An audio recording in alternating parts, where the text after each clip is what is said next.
పులివెందుల ఉప ఎన్నికలు చాలా ప్రతిష్టాత్మకంగా ఉన్నాయి. మేము చాలా ప్రతిష్టాత్మకమైన సర్వే చేస్తున్నాం. పులివెందుల్లో గెలిచే అవకాశాలు ఎవరికున్నాయి? జనం ఎవరికి ఓటేయబోతున్నారు? జగన్‌కి, చంద్రబాబుకి. ఎందుకంటే ఎవరు నిలబడినా సరే ఈ పోటీ అనేది జగన్, చంద్రబాబు మధ్య ఉంది పులివెందుల్లో. సో, పులివెందులు మేము గెలుస్తాం అంటుంది టీడీపీ. అంత సీన్ లేదంటుంది వైసీపీ.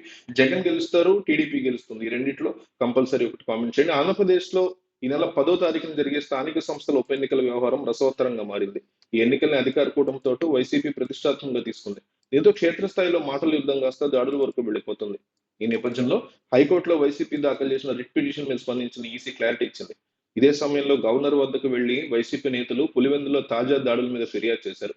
కడప జిల్లాలో స్థానిక సంస్థల ఉప ఎన్నికల సందర్భంగా టీడీపీ దాడుల మీద అధికార పార్టీకి అండగా నిలుస్తున్న పోలీసు యంత్రాంగం మీద వైసీపీ ప్రతినిధి బృందం గవర్నర్ అబ్దుల్ నజీర్ ని కలిసి ఫిర్యాదు చేసింది. శాసన మండలి ప్రతిపక్ష నేత బొత్స సత్యనారాయణ నేతృత్వంలో పలువురు నాయకులు గవర్నర్ ని కలిశారు.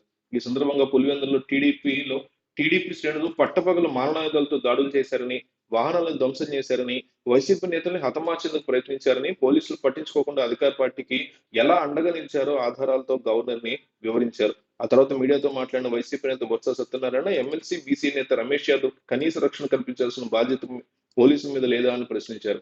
ప్రభుత్వ అధికారులు ఆదేశాల మేరకే దాడులు జరుగుతూ ఉంటే పట్టించుకోకుండా ఉన్నారని, కర్నూలు డీఐజీ కోయ ప్రవీణ్ ఈ ఘటన మీద చేసిన వ్యాఖ్యలు చూస్తేనే ఇది అర్థమవుతోందని అన్నారు. ఆయన మాటలను కూడా గవర్నర్ దృష్టికి తీసుకెళ్లినట్టు తెలిపారు.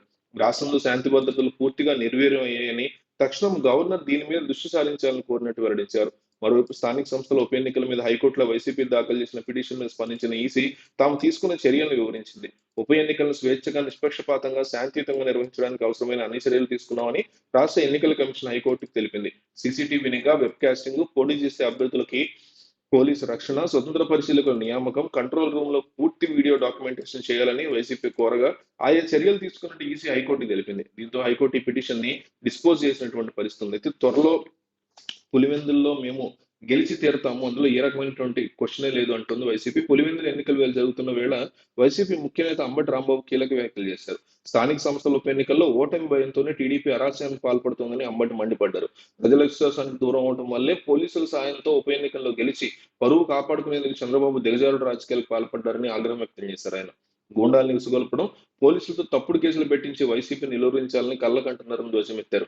ఏ ఎన్నిక జరిగినా ఏదో ఒక అక్రమాలు చేసి ఎలాగైనా గెలిచి తన గ్రాఫ్ పడిపోవట్లేదు, తన పతనం ప్రారంభం అవ్వలేదు అని నిరూపించుకోవాలన్న తాపత్రయంతోనే చంద్రబాబు ఇష్టారాజ్యంగా వ్యవహరిస్తున్నారని ఆయన ఫైర్ అయ్యారు. పులివెందుల్లో ఇప్పుడు ఎన్నిక జరుగుతున్న జడ్పీటీసీ స్థానం వైసీపీదే, ఖచ్చితంగా ఇక్కడ వైసీపీ గెలవబోతోంది అని అంబటి రాంబాబు చాలా కాన్ఫిడెంట్ గా ఉన్నారు. మరి మీ ఉద్దేశం ఏంటి? మీ కామెంట్ ఏంటి? దీని గురించి మీరేమంటారు? కింద క్లియర్ కట్ గా రాయండి. గెలుపు పులివెందుల్లో వైసీపీది, టీడీపీది, జగన్ది, చంద్రబాబుది, ఈ రెండిట్లో ఒకటి కామెంట్ చేయండి.